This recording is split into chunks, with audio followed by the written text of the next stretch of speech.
In front of his congregation, Pastor Jamie Coots raised a rattlesnake in a show of faith. It struck.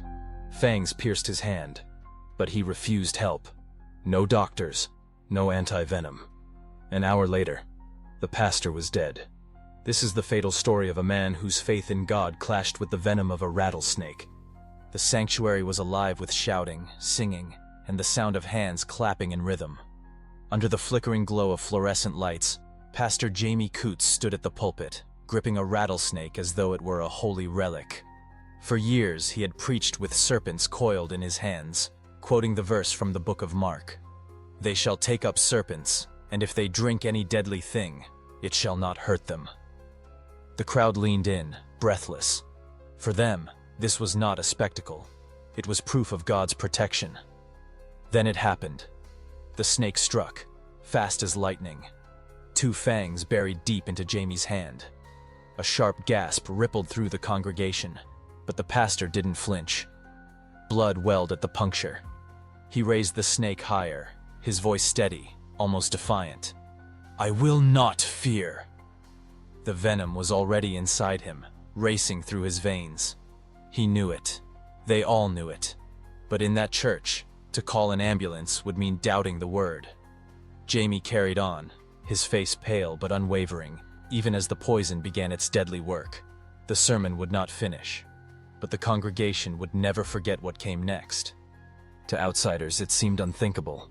Why would a man bitten by a venomous rattlesnake not rush to the hospital? Why would he choose prayer over antivenom? But for Jamie Coots, this wasn't just a decision, it was his entire faith. Jamie was a 3rd-generation snake handler.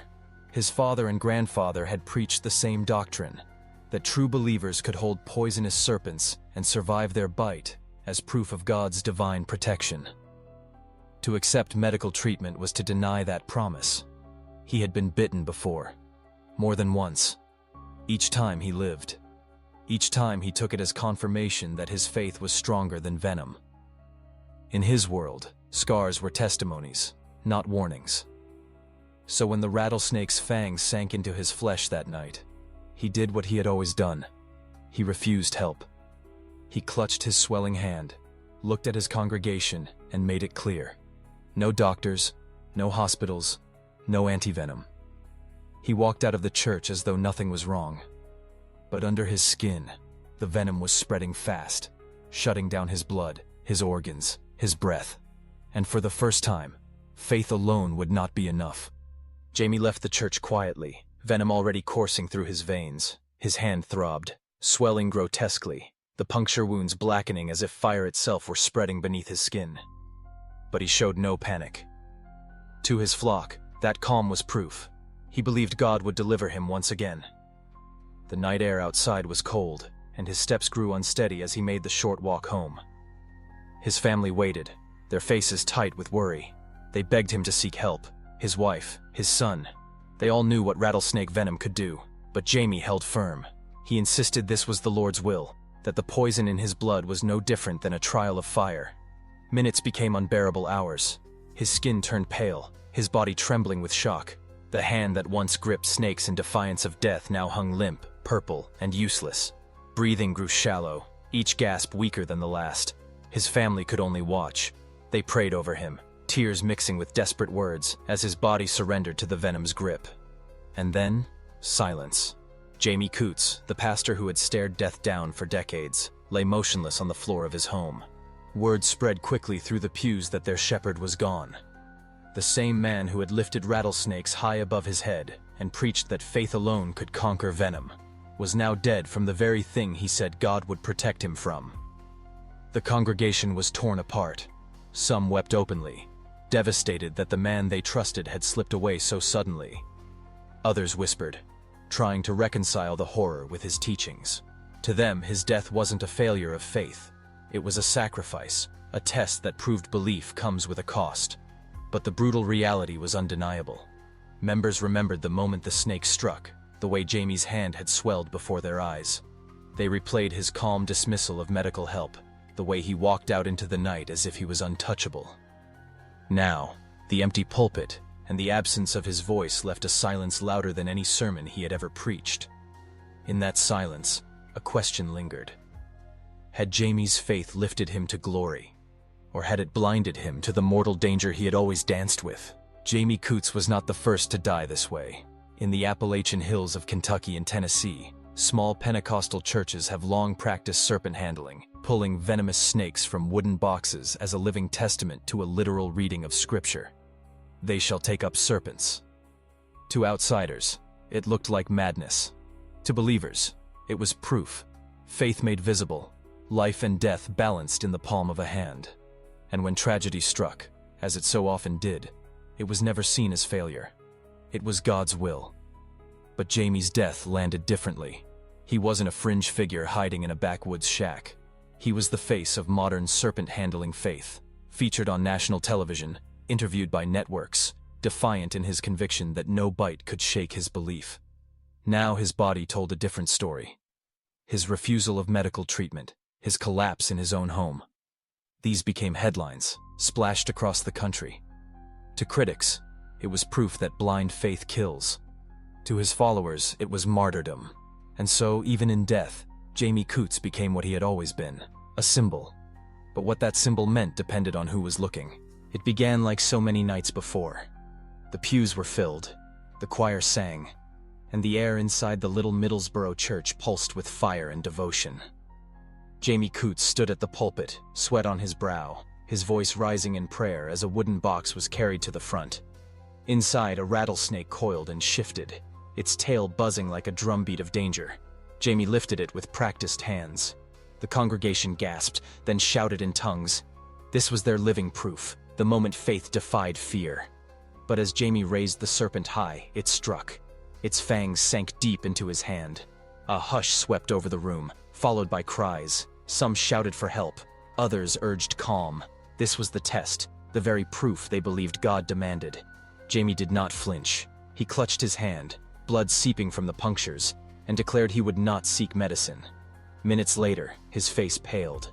The venom worked quickly, sweat poured, his steps faltered. He staggered, but still refused aid. Congregants watched, torn between fear and faith, as their pastor, their leader, grew weaker with each passing breath.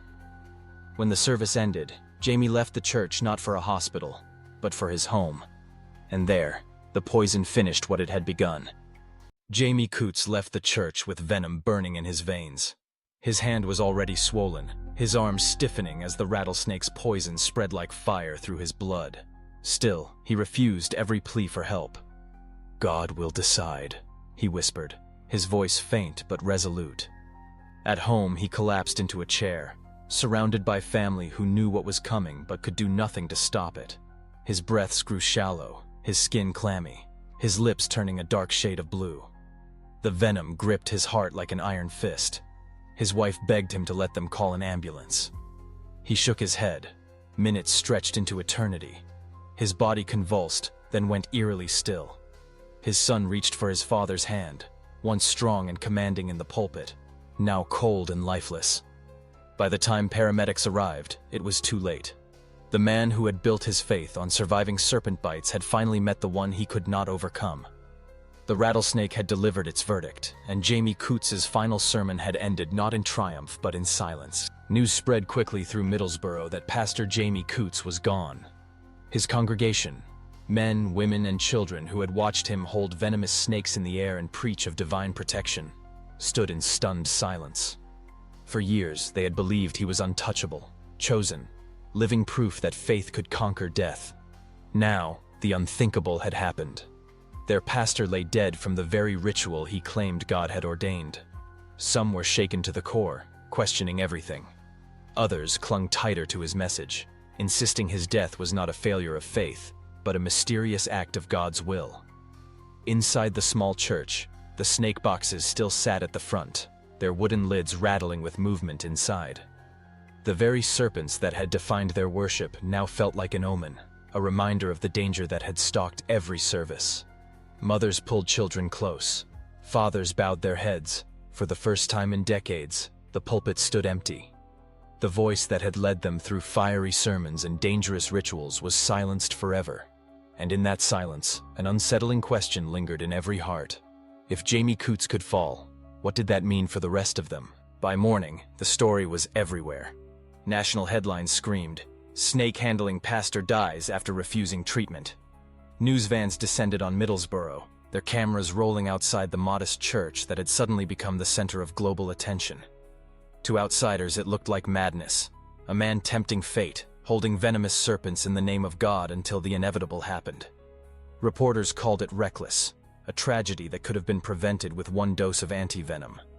Commentators shook their heads, framing Coots' death as a cautionary tale of blind faith. But inside his community, the reaction was far more complicated.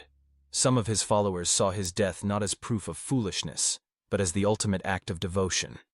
To them, Pastor Coots had died living exactly as he believed, demonstrating faith so absolute it cost him his life. His passing only deepened their conviction.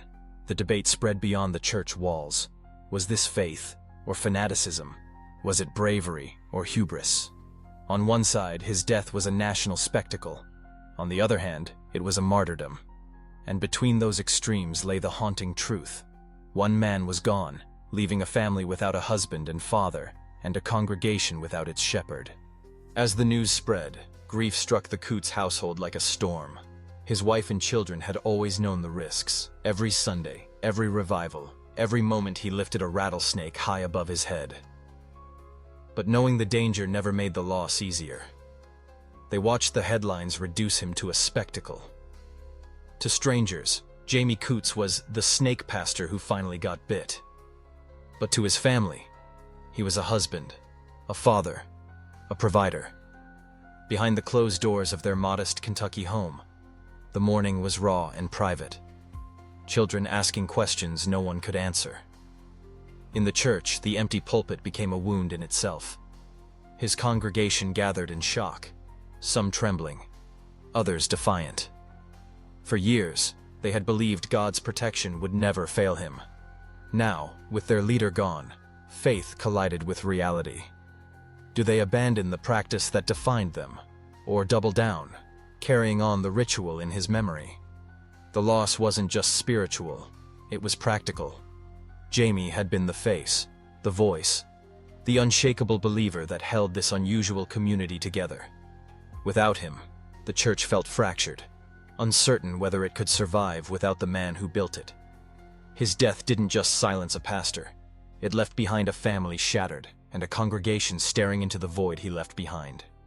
The death of Jamie Coots didn't just shake a small Kentucky congregation, it ignited a firestorm across America.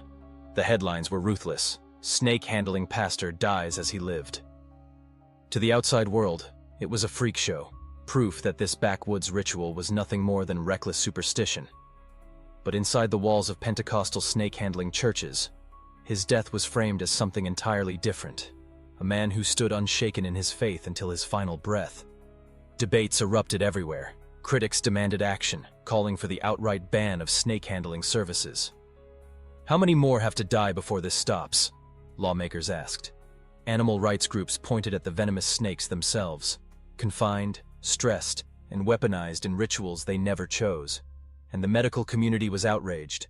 A simple dose of antivenom could have saved him. To them, it wasn't God's will. It was preventable tragedy.